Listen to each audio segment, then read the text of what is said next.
Namo tassa bhagavato arahato samma sambuddhassa. Namo tassa bhagavato arahato samma sambuddhassa. Namo tassa bhagavato arahato samma sambuddhassa.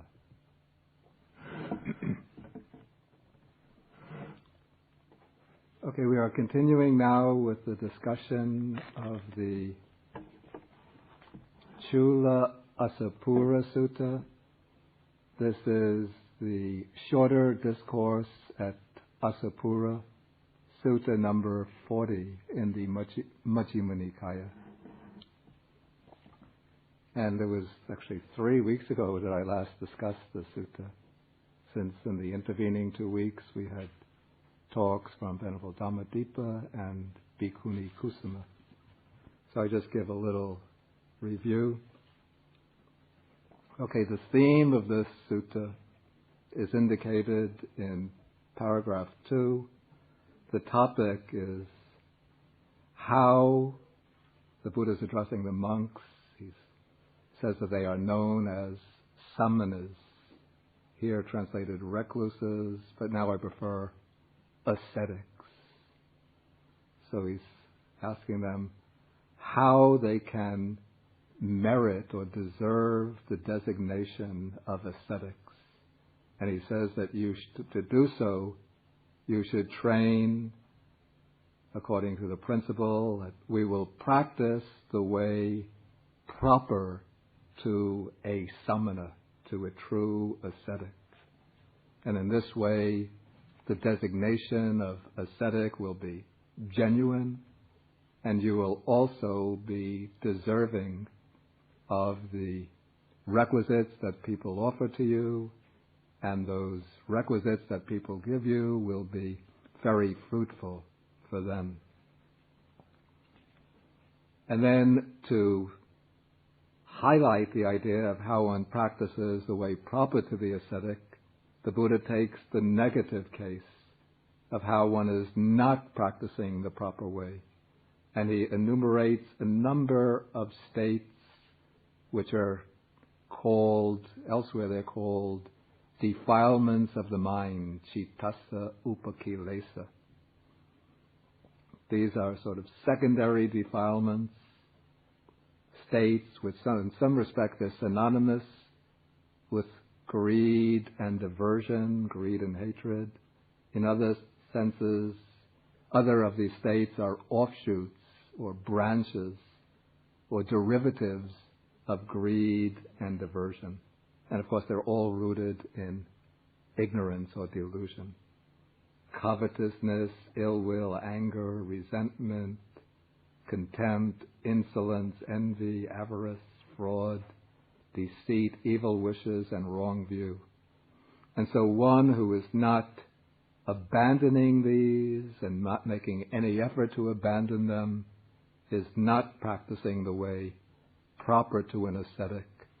And the Buddha says that this person is similar to, there's a weapon called the mataja.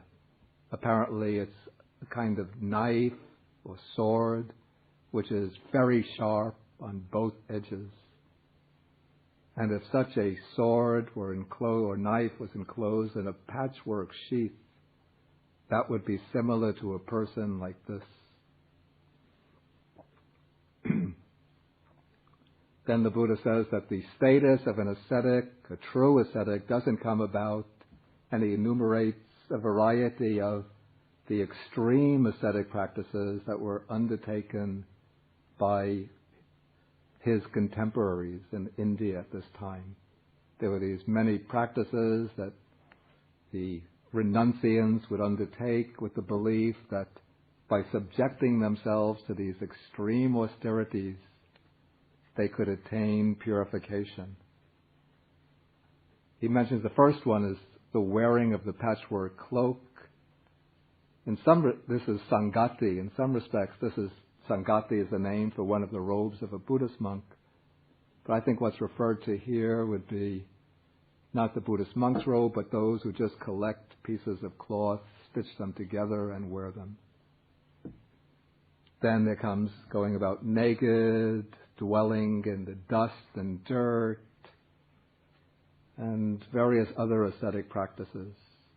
And the Buddha says if these practices led to the overcoming of the defilements, then people could take a newborn baby and just wrap the baby up in a patchwork cloak and say, "Come, dear, just you go about wearing patchwork cloak, you go about naked, you go about dwelling in dust and dirt, and you'll be purified of your defilements." But it's not in this way that one abandons the defilements. And so the Buddha says that, now I'm at the bottom of page 373, after he mentions the last ascetic practice, wearing matted locks, maybe you've seen pictures of the Shaivite ascetics. They have the very long hair and they weave the hair together, wind it together into these locks. So they look very frightful. Sometimes they have painted faces, very fierce expressions on their face. So he says, I do not say that the ascetic status comes about in a matted hair ascetic through the mere wearing of the matted hair. Okay, that's as far as we got last time. So now the Buddha is going to show, we're on the top of page 374. Now the Buddha raises the question, how a monk practices the way proper to the true ascetic.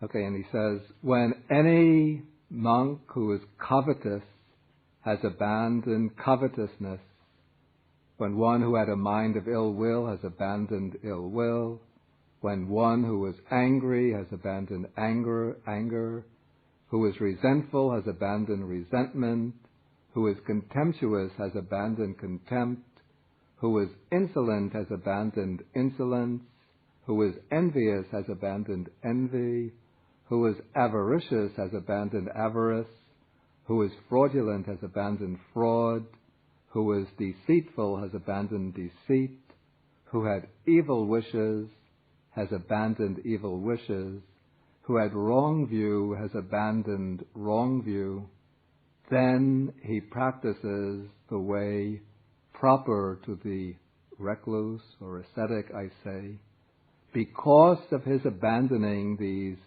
stains for the recluse, these faults for the recluse, these dregs for the recluse, which are grounds for rebirth in a state of deprivation and whose results are to be experienced in an unhappy destination.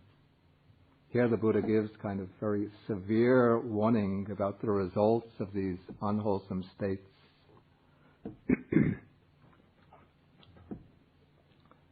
These last few lines, that they are grounds for rebirth.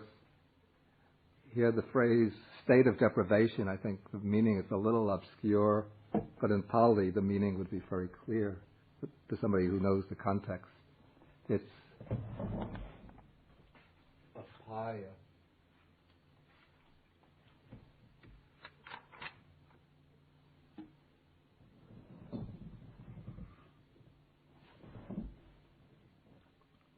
The apaya is a technical term for the three lower realms of rebirth. That is the hell realms, the animal realm, and the sphere of the petas,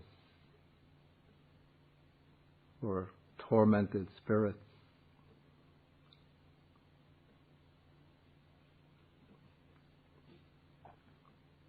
And also the expression unhappy destination,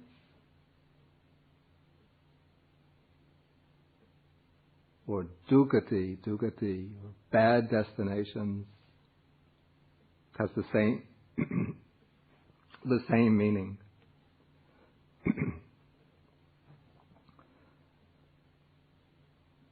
And now this passage, I have to say, it seems, on the surface, it seems quite evident, the meaning.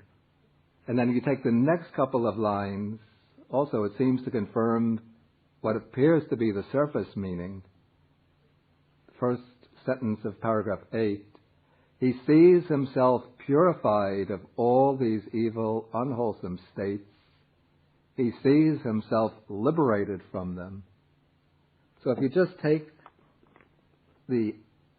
what seems to be the manifest meaning of these lines, it appears that here the monk has achieved full liberation or full purification.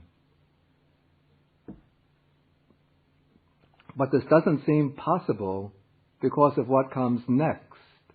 What comes next is a sequence that culminates in concentration, samadhi. And then as you read on, you see that the monk develops certain other qualities, and eventually the sutta will culminate in the destruction of the asavas, or taints. So this is the way I would understand this passage.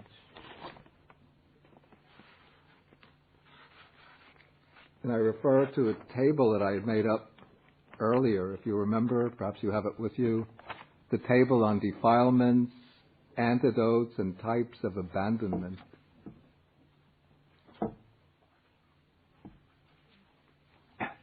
That I would understand the abandoning of these defilements spoken of in paragraph 7 and at the beginning of paragraph 8 to be what I called, using the commentarial term, specific factor abandonment, or in Pali it's tad anga pahana.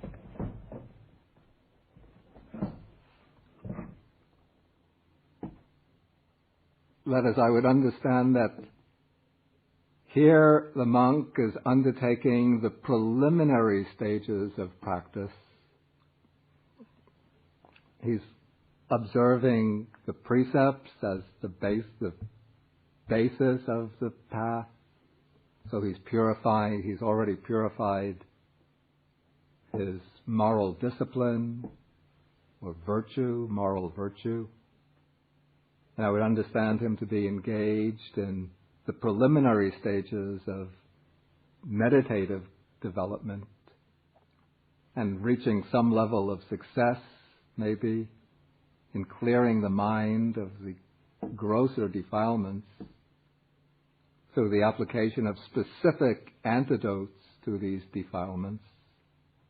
Because if he had really achieved complete liberation from the defilements, if he had uprooted the defilements, then the sutta would end here, wouldn't it? That would be like usually when the Buddha delivers a discourse, he builds it up to the climax, and the climax is the achievement of complete liberation. And then there's nothing to add after that. But now the Buddha brings in other sections on further stages of practice for this monk. So even though the Pali uses very strong words, visuddhang atanang samanupasati, vimutang atanang samanupasati. Those are based on the noun visuddhi, which means purification, and vimutti, liberation. But if we see this as real, complete purification, complete liberation, then why bring in the sequence building up to samadhi? Why bring in the 4 sublime states? Then why bring in, at the end of the discourse, the destruction of the asavas, of the defilements? What do you think, Venerable Analio?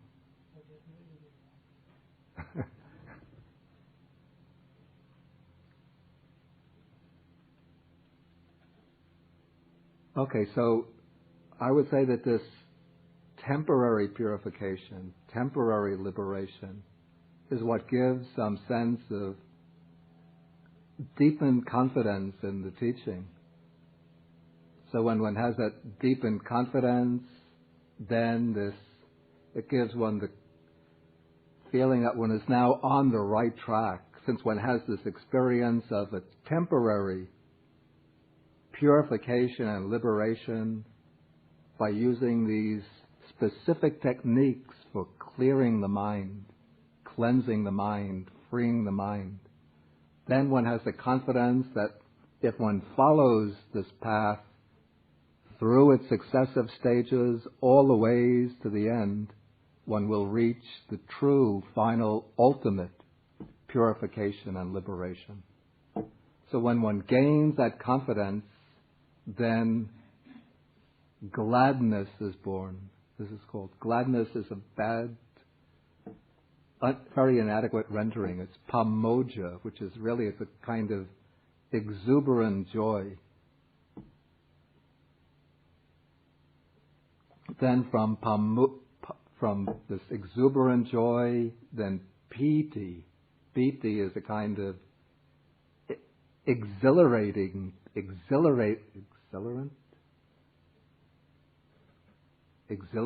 joy, exhilarant joy, elation. I think elation is a better word than rapture. Uplifting joy. Then one who is elated with this exhilarating joy, exhilarant joy, the body, which means really both the mental body and physical body, become tranquil. And then when the body becomes tranquil, the mind is tranquil, then one feels, one experiences sukha. Sukha is pleasure, but it's something more than the word pleasure is a rather coarse word, but this is, we call it bliss, happiness.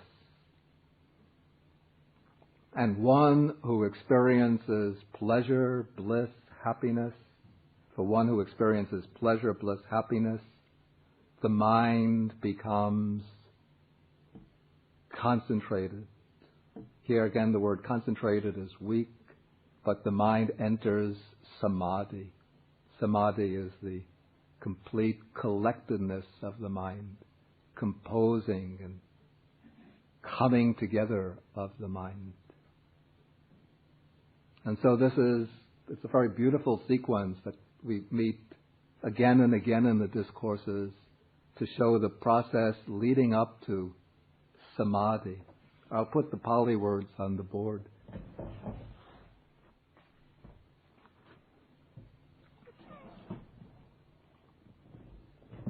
I realized too late I should have started from the bottom and gone up to the top, since it's an ascending sequence rather than a descending one. Okay, so we start with pamoja, that's what I called it exuberant joy. Then that leads into piti, elation or exhilarant joy. Then exhilarant joy is still somewhat coarse because there's an element of excitement there.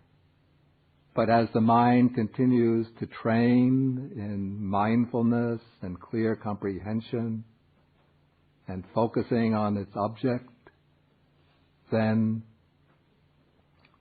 that coarse excitement and piti in that elation settles down, and the mind becomes tranquil.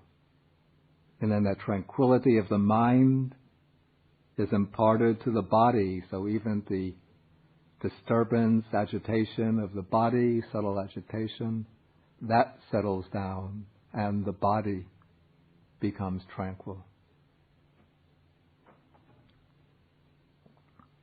And then when the body becomes tranquil, then one experiences this pleasure, bliss, happiness. And then it is this happiness that is the precondition for the mind to be collected, concentrated. And so concentration for the Buddha, it's not a matter of forcing the mind to remain on an object. It's not like a matter of tightening the grip of the mind on the object, compelling the mind to remain on the object. But it's a matter first of establishing in the mind preconditions for joy and happiness. Then when those joy and happiness, that wholesome,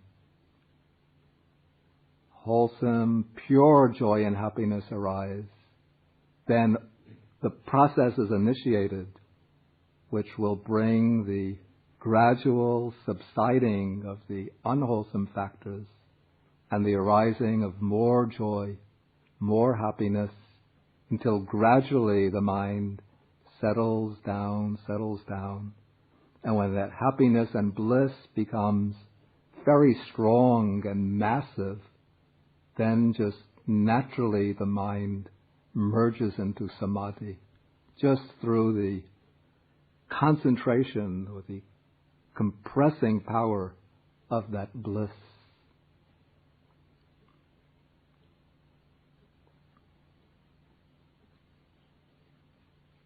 Okay, now from this point, normally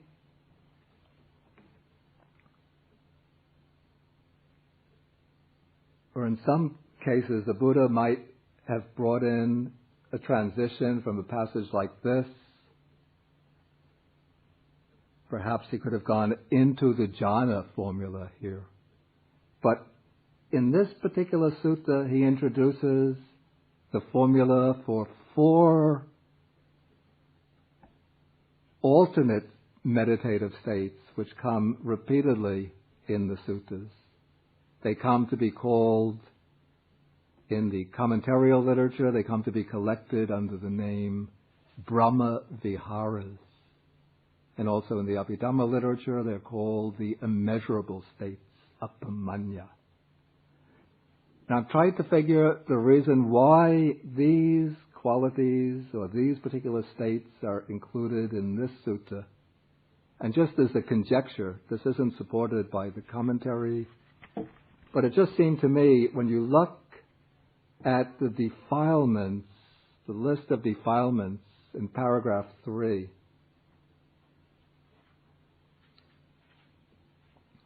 a lot of them are concerned with like negative attitudes towards other people. Ill will, anger, resentment, contempt, insolence, envy, evil wishes. And so, this is my opinion. The Buddha brings in the 4 Brahma Viharas, or immeasurable states here, because these states are, you might say, the antidotes, the opposites, the diametric opposites of those particular types of defilements, corruptions of the mind that were spoken about in the negative side of the discourse. The types of qualities that are improper for a true ascetic. So one who is going to be practicing the way proper for the ascetic should be developing these 4 divine states, or 4 immeasurable states. And what's distinctive about these 4 particular meditative states mentioned here is that they are states which are developed in relation to other living beings. And there are different ways of, we say, relating to other living beings, different ways of directing the mind to other living beings. In English, we call them loving kindness, compassion, altruistic joy, and equanimity. The Pali names.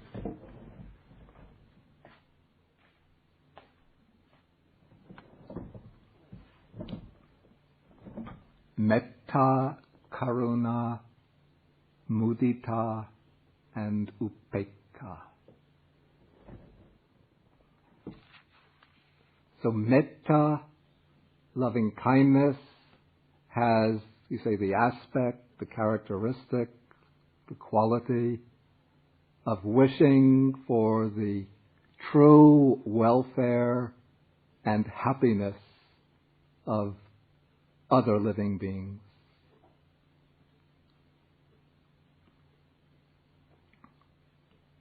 Karuna, compassion, has the aspect of feeling or empathizing with the suffering of other living beings.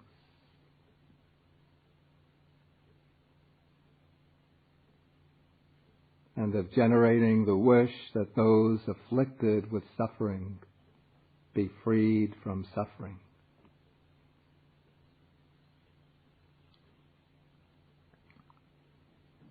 Mudita, the third, altruistic joy, has the aspect or characteristic of rejoicing in the success, good fortune, good qualities of others who have achieved success, good fortune, and good qualities. And equanimity, I would understand to be the quality of mind which is free from any bias or, say, discrimination amongst living beings. An attitude of equality and non-discrimination. And I'd say equanimity also has the attitude or the ability, it's also the ability to maintain mental poise, equipoise, without being overwhelmed and shaken by either the success of those who succeed and by the misery of those who are subject to suffering. There are specific techniques for developing these meditations mentioned. They're described in detail. Well, actually not in detail. I have to say rather very briefly in the Visuddhimagga. But here the Buddha is taking the case of somebody apparently who's already somewhat advanced in the practice, because initially, according to the commentarial method, one has to develop loving kindness, beginning with specific persons. I've explained the method in some of the talks I've given on Saturday, so I'm not going to repeat it here since it requires a full talk in itself.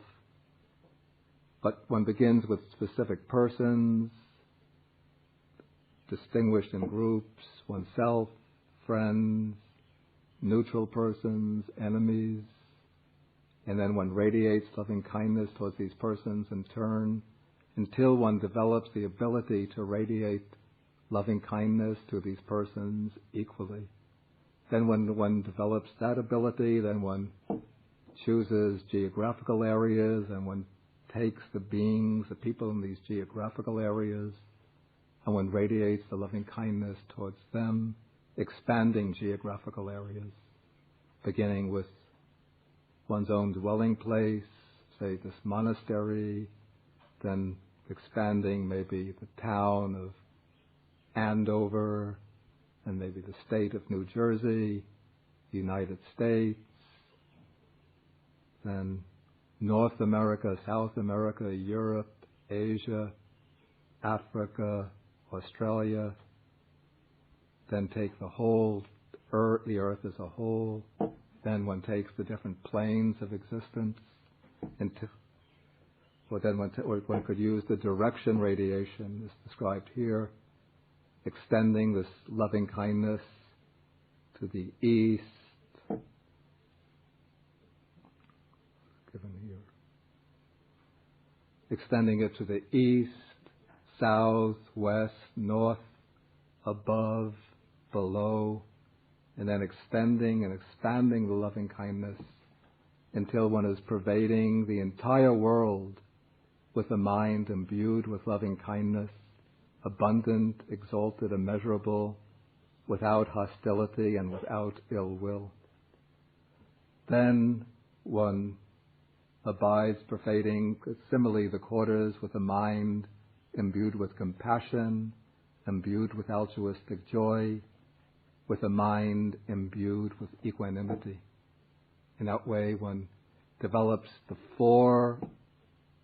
these four sublime states, four divine abodes, each one in relation to the entire world.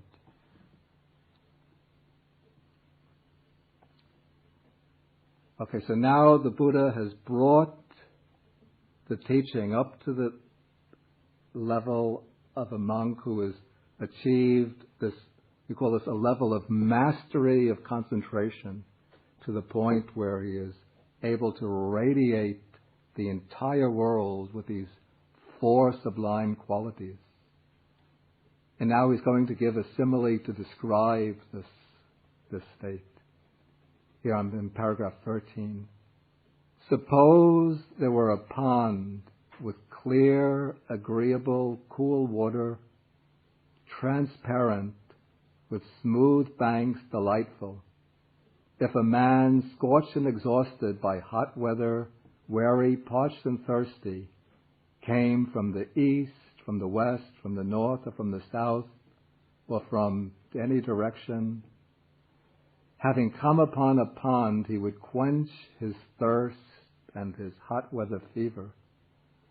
So too, if anyone from a clan of nobles, these are the kshatriyas, the administrative, the warriors, goes forth from the home life into homelessness, and after encountering the Dhamma and discipline proclaimed by the Tathagata, develops loving kindness, compassion, something wasn't changed there, altruistic joy and equanimity, and thereby gains internal peace, then because of that internal peace, he practices the way proper to the recluse, I say.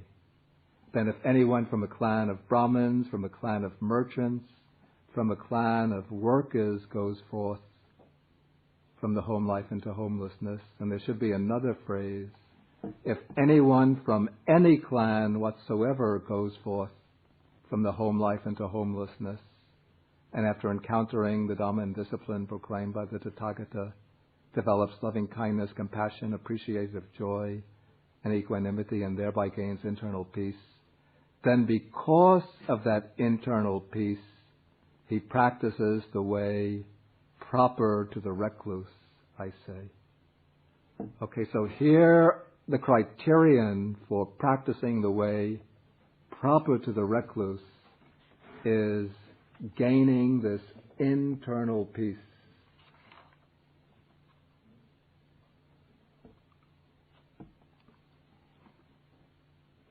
But this does not yet conclude the teaching.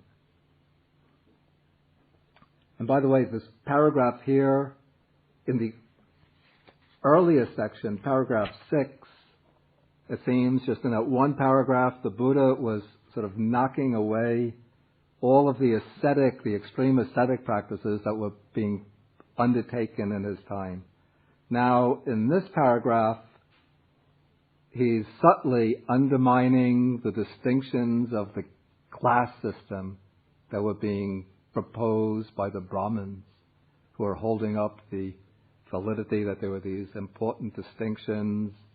But the Brahmins were placing themselves on the top, then they were placing the warriors or the nobles, the kshatriyas, below them, then the merchants below them, and then the Shudras, they were the workers, were just so low that they had no other choice but just to work as manual laborers. And then those who were outside the class system, the outcasts, were just completely hopeless. They were regarded as untouchables. But for the Buddha, all of these class distinctions mean nothing. The Buddha says, if anyone from any class, from any of these classes, goes forth and develops these four qualities and gains internal peace, then he is practicing the proper way.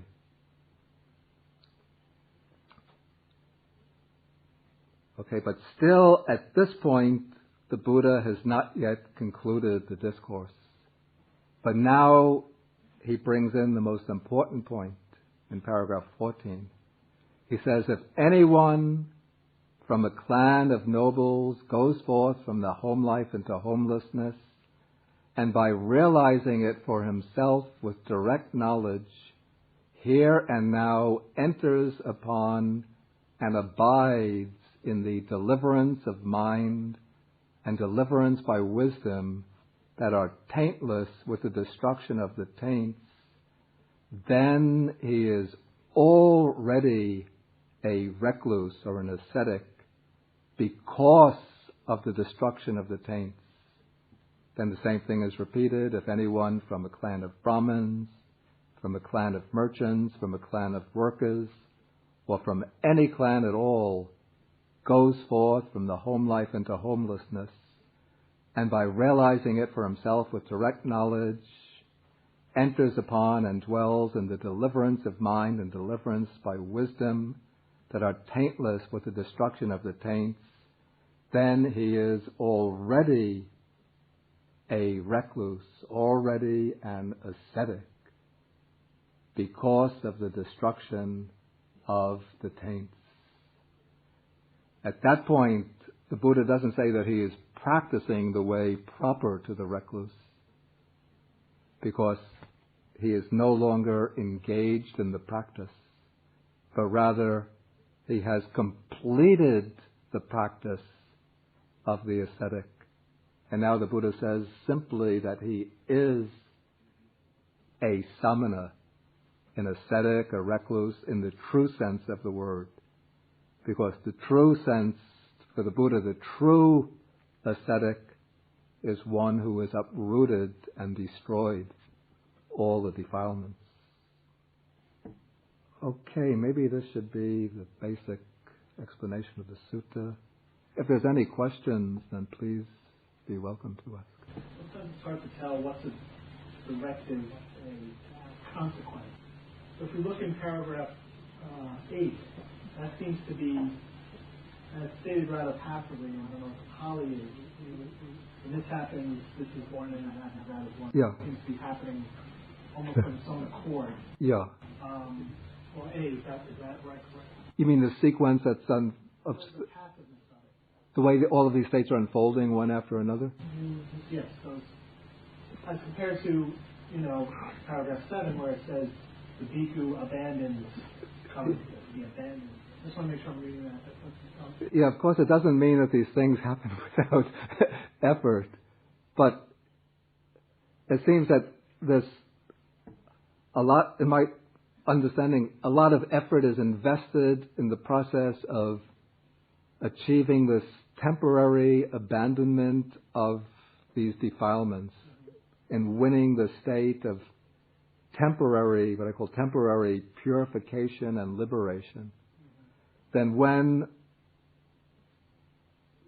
one reviews oneself as having achieved this, then this gladness or this exuberant joy arises. That arises by itself. Of course, further effort is needed, but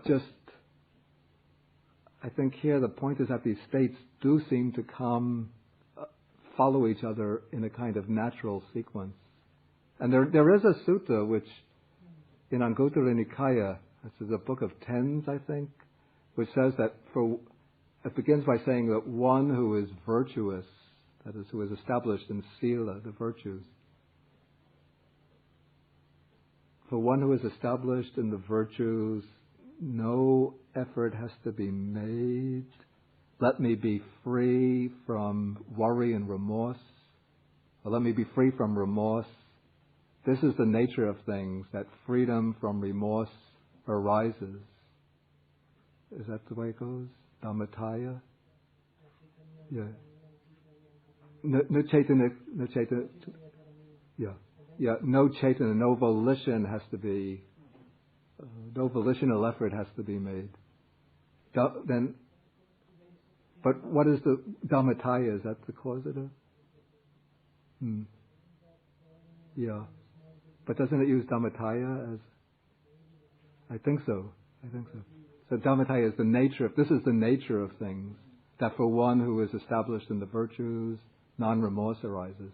Then for one who is free from remorse, no volitional effort has to be made. Let this gladness or exuberant joy arise in me.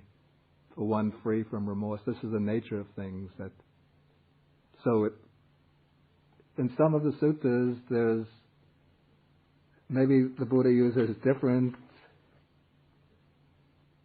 gives different emphases in different situations. Sometimes he seems to indicate it's almost like a natural process that once one state arises, it will condition the arising of the next state, the next state, the next state. In other situations, he says, arouse your energy, do not relax it. Well, comparing it to paragraph 7, where it seems much more active. Yeah.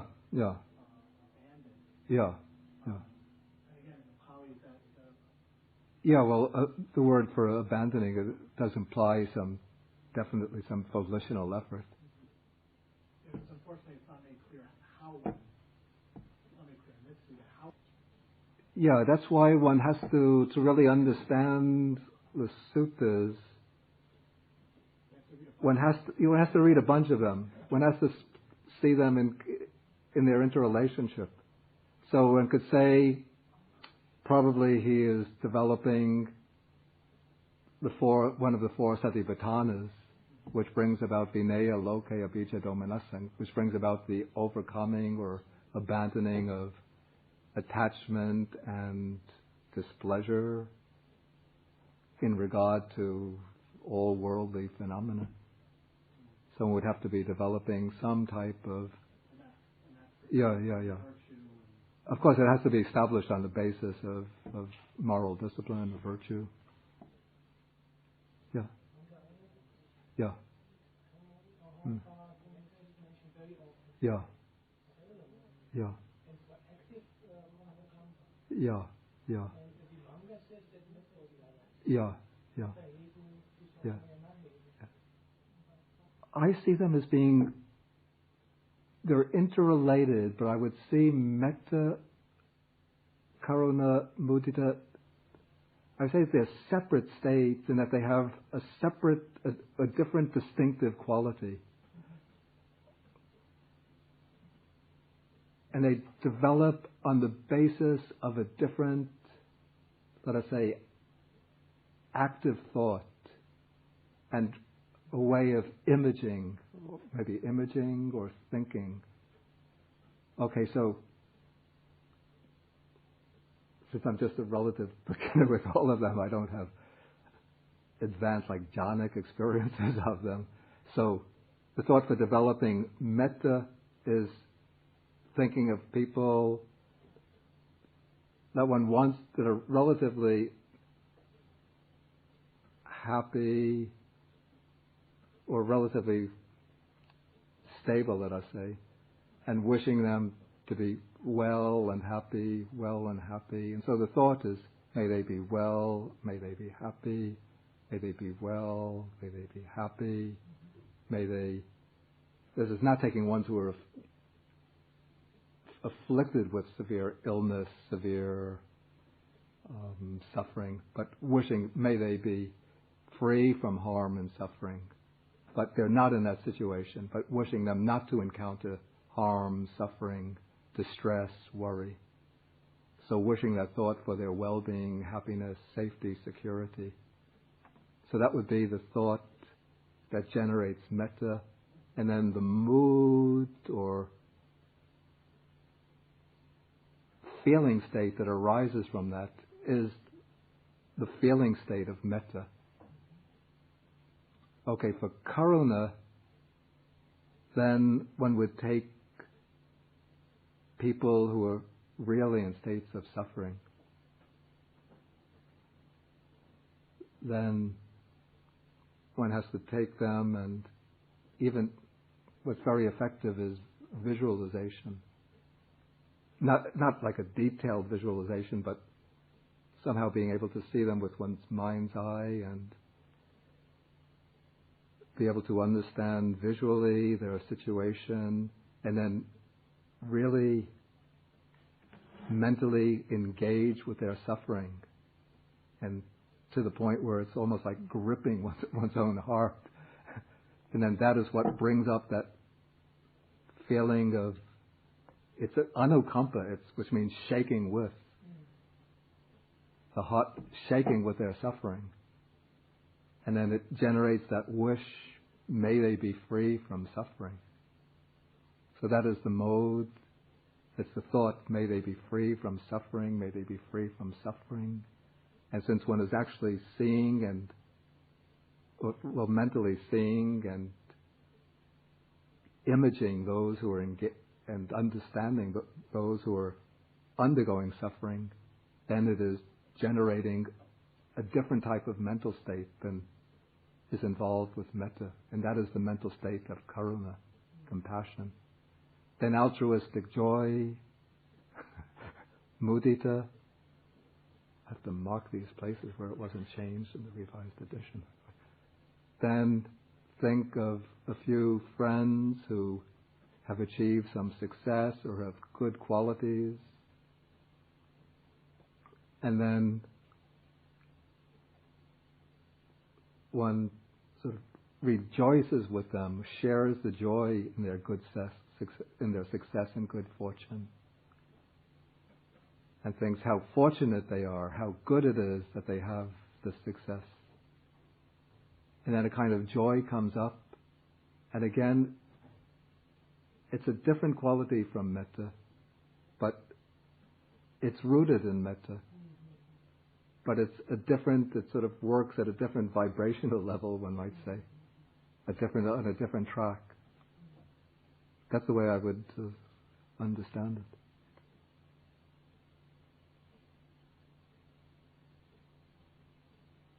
And then that's the way I understand it. Then in the Abhidhammic way of handling the Brahma, these qualities, the Abhidhamma, it's the somewhat later philosophical, psychological, analytical system of early Buddhism, which treats many of the qualities mentioned in the suttas. It treats as specific actual mental factors, so that the Abhidhamma develops a rather complex scheme of classification, and it treats all of these qualities as being particular mental factors, each with its own precise definition, and the definition is handled in terms of, as Venerable Dhammadeva mentioned 2 weeks ago, was it characteristic, function, manifestation, proximate cause. So in the Abhidhamma system, metta,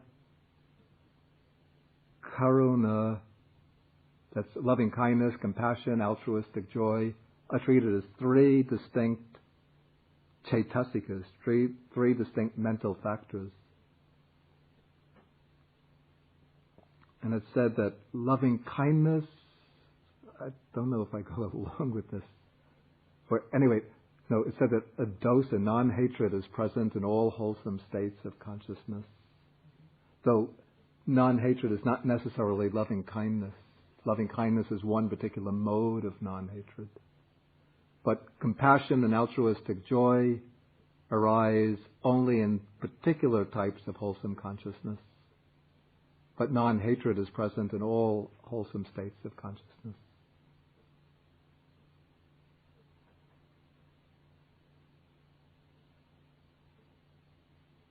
But it seems to me that it's a mistake to say that non-hatred and loving kindness are synonymous, and that therefore loving kindness is present in all wholesome states of consciousness. Because it seems that loving kindness arises just as much as compassion and altruistic joy with a particular thought force and volitional, it has its own particular quality. And so while wholesome states of consciousness may not have hatred, and so you could say that they are all free from hatred, but that's another matter from saying that loving kindness is present. Did you study the Chinese counterpart of this yet? Very similar. Any other questions?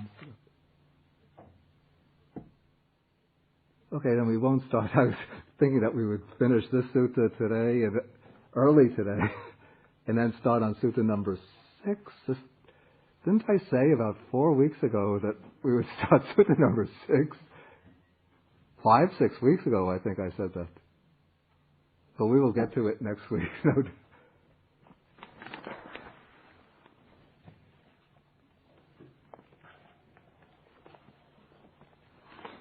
Okay, so we will do our sharing of the merits. We share the merits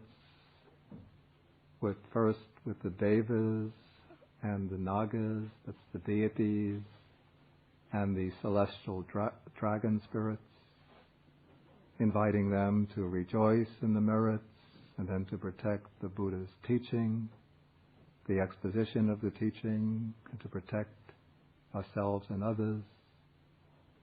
Then we invite the devas to rejoice in the merit and achieve all success. Then we invite the bhutas, it's the harmful spirits, to rejoice in the merits and achieve all success.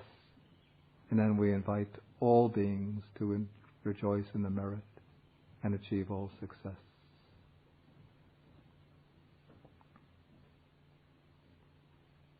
Akasata chabumata deva naga mahidika punyantang anumoditva chirang rakantu sasanam. Akasata chabumata deva naga mahidika punyantang anumoditva chirang rakantu desanam.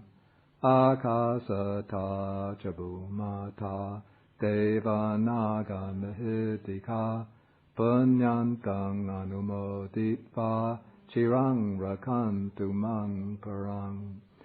Etavata chaham hehi sampadang punya sampadang sabbe deva anumodantu sabba sampati siddhya.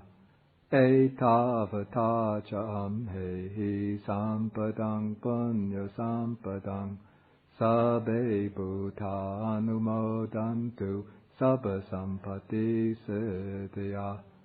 Etavata cham hehi sampadang punya